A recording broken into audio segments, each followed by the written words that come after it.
볼 수 있다는 거지. 자, 그럼 다음 볼까요? 태도 평정척. 이름하여 척도법이라고 하는데 이거 많이 어려워하고 힘들어하고 그리고 좀 봐야 되는 그죠? 그래서 두 가지가 중요해요. 하나는 평정의 유형과 두 번째는 평정의 사고예요. 평정의 유형에는 네 가지가 있습니다. 최근 57페이지를 참고하면서 하나가 리커트 척도, 종합 평정척이라고 하고 두 번째가 썰스턴 척도, 유사 동간 척도라고 하고 세 번째가 구트만 척도, 누가 척도라고 부르고 네 번째가 오수구 척도, 의미 분석법입니다. 이름도 어렵고 말도 어렵고 그러니까 이럴 때는 뭐로 기억해야 되느냐? 예로 기억해야 된다. 일단 리커트 척도, 이름하여 뭐? 종합평정척. 다 본다는 겁니다. 다. 자, 종합평정척이라고 되어 있는데 예를 들면 이런 거예요. 그러니까 뭐 같아요? 우리가 많이 봤던 체크리스트. 체크리스트. 이렇게 그러니까 설문지 매우 아니다와 매우 좋다. 뭐 이렇게 해서 표시를 해나가는 이런 것으로 강의평가에서도 많이 사용이 되었던 그런 형태의 내용들을 말합니다. 여기 1번부터 7번까지의 내용들이 쭉 이렇게 있는데 1번부터 7번까지의 내용들이 쭉 있는데 이런 것들이 특정한 태도, 다시 말해서 인간이 갖고 있는 정의적 특성을 표현해 놨다는 거예요. 그래서 모든 특정한 선생님에 대한 혹은 선생님의 한 학기의 수업에 대한 모든 것들을 다 모아놨다 그래서 종합평정척 이렇게 부르는 거예요. 선생님에 대한 모든 것 이런 것들을 모아놨다 그래서 이건 뭐 쉽게 알겠죠? 네. 이건 괜찮아.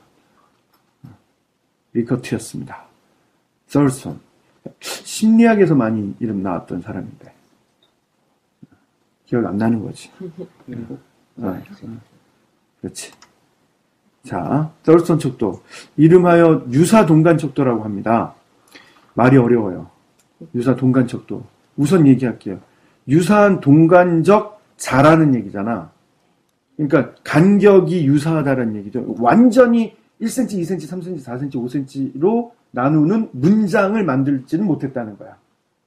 그러니까 아까 위에 종합평정척은 매우 그렇다, 아니다, 뭐 보통이다 이렇게 해서 그냥 문장만 이렇게 점수가 부여되는데 여기는 유사 동간척도로 그러니까 문장 하나하나에 특정한 어떤 점수가 부여되어 있다는 거예요. 이게 무슨 말이냐? 예를 보면 알 수 있어요.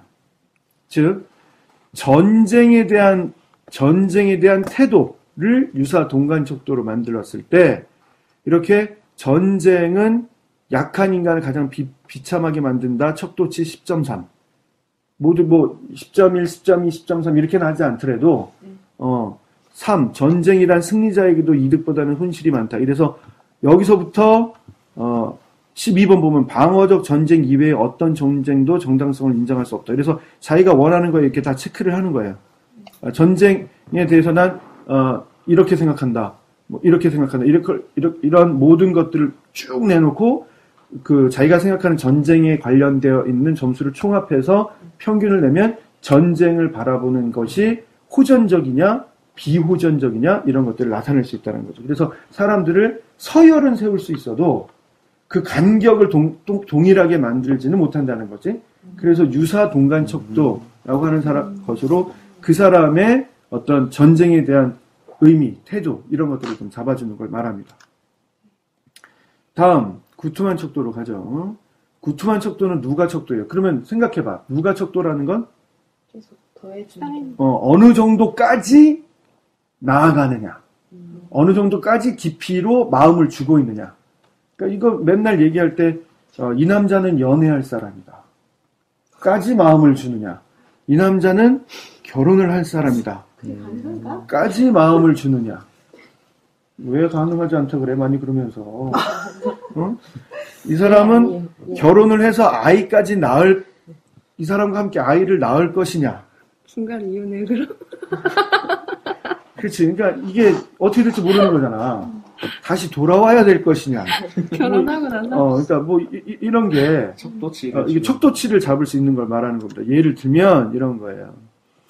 학과를 선택하는 거죠. 전자공학과를 선택하라는 결심의 강도. 자, 예를 들어서 어떤 일이 있어도 지금 생각하고 있는 대로 전자공학과로 선택을 하겠다. 이거 답하면 밑에에 답하는 거 다 소용없다는 거지. 선생님, 그러면 그 알고리즘 같은 건가요? 이해하면 오른쪽으로 하고 아니요 하면 그거랑 다른가? 알고리즘은 예와 아니오가 구분돼서 다른 루트를 가잖아. 근데 여기는 만약에 이럴 수는 있잖아. 어떤 일이 있어도 지금 생각하고 있는 대로 전자학과로 가겠다. 그럼 이해하면 밑에는 다 필요 없어. 읽어봐봐. 왜냐면 전망이 좋은 학과가 있어도 변함없이 전자학과로 가겠다. 어떤 일이 있어도 전자공학과로 가겠다가 가장 많다 그러면 얘들은 전자공학과에 대한 지원율이 높은 거야. 근데 좀 태도가 한 발짝 물러선 거야. 전망이 더 좋은 학과가 있어도 변함없이 전자공학과로 가겠다. 여기까지냐? 아니면 한 발짝 더 물러서는 거야. 그러니까 1번 아니오 했어. 2번, 그러니까 1번을 아니오로 표시했으면 여기서는 예 아니오가 될 수는 있지. 그렇지. 그러니까 완전히 루트가 다른 게 아니라 하나의 루트 중에서 어디에 위치하느냐. 그러니까 뿌잉의 말이 반은 맞고 반은 틀린 게 아니라 다른 얘기인데 태도를 양적으로 그렇지. 수치한다. 어느 정도까지는 내가 얘기했잖아. 이 사람은 결혼할 사람이냐? 이 사람은 아니요? 그럼 이 사람은 연애할 그러니까 이 사람은 결혼해서 아이까지 낳을 것이냐? 예. 그러면 연애하고 결혼하는 것까지 가는 거지만 이 사람과 아이를 낳을 사람이냐? 아니요. 이 사람과 결혼할 모르지. 이 사람과 결혼할 사람이냐? 아니요. 혹은 예를 했어. 이 사람과 결혼할 사람이냐? 예. 이혼할 수 있느냐? 예도 될 수 있고 아니오도 될 수 있고. 근데 예를 들면 여기 맨 마지막에 다른 학과보다 전망이 좋은 경우에만 전자공학과를 선택하겠다. 예, 다른 거 아니요 했을 때 예. 그럼 예 수준은 여기까지. 예의 수준은 여기까지. 그래서 누가적으로 어느 정도 깊이까지 가 있느냐를 알아보고자 할 때 쓴 것이 구투만 척도다. 그러면은 그 1번 문제 답에 따라서 그 사람이 질문지에 대답할 수 있는 문항 수가 달라질 수 있겠네요? 그렇지.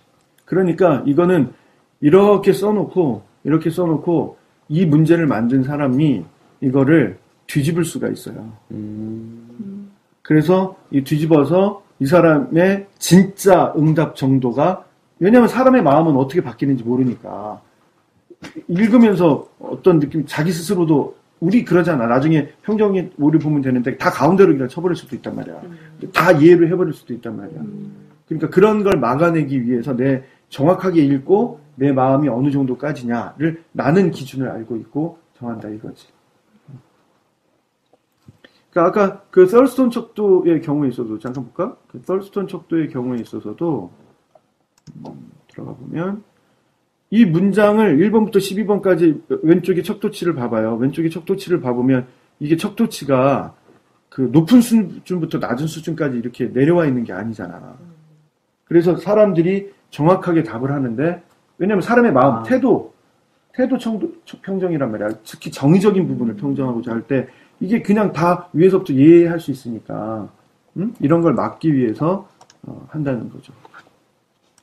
구투만 척도 받고 다음에 이제 우리가 오수구 척도 이거 시험 문제 나왔었던 겁니다. 네. 이름하여 의미 분석법. 이것도 말로 먼저 접근해 보세요. 뒤에 얘가 나오는데 내가 교생 선생님이었어. 근데 혹은 교생 선생님이었어. 그럼 교생 선생님에 대해서 아이들이 어떻게 느끼냐? 요즘 아이들이 이제 그 교생 선생님 혹은 계속 연애 얘기로 갈까? 내 배우자에 대해서 의미 분석을 한단 말이야. 의미 분석을 하면 법 없이도 살 수 있는 사람이다. 착하냐 아니냐. 응? 예를 들면 좋으냐 나쁜 놈이냐. 좋으냐 나쁘냐. 법 없이도 살 수 있는 사람이다. 근데 문제는 이 사람의 경제력이 있느냐 없느냐. 강하냐 약하냐. 이건 또 다르다는 거지. 세상 변화에 발빠르게 움직여서 우리를 좀 안정시켜 주느냐 아니면 세상 느긋하게 사는 사람이냐. 이런 거. 이렇게 특정한 사람의 특정한 대상에 대한 의미를 알아보는 게 의미 분석법이다. 우리 책에 나오고 이렇게 그래서 요인이 2차원이나 3차원의 요인을 갖고 평가를 하게 돼요. 그래서 그 척도를 주게 돼요. 그래서 평가 요인, 능력 요인, 활동 요인 등으로 나누는데 예를 들면 이렇게 수학 선생님에 대한 의미 변별 척도로 좋으냐 나쁘냐 평가 요인, 느리냐 빠르냐 활동 요인, 추하냐 아름다우냐, 뭐 크냐 작으냐 능력 요인 약하냐 강하냐 이런 거에 척도치 어느 쪽에 그 부위표를 하느냐에 따라서 잠시 후에 보게 되면 그걸 만약에 이원화되어 있는 것으로 하면 신은 능력도 많고 좋은 거라고 생각되고 아버지는 신보다는 좀 떨어지만 능력은 많고 더 좋은 사람이 생각된다. 악마 능력은 많지만 나쁘다. 거지 능력도 없고 나쁘다. 뭐 이렇게 특정한 어떤 조심해야 돼. 논리에 차고 응? 그럴 수도 있어. 텀블러 좀 많이 벌어야 된다. 딴 데 쓰지 말고 교사로 가서 주의해야 될 것 두 가지. 어? 알았어? 뭐예요?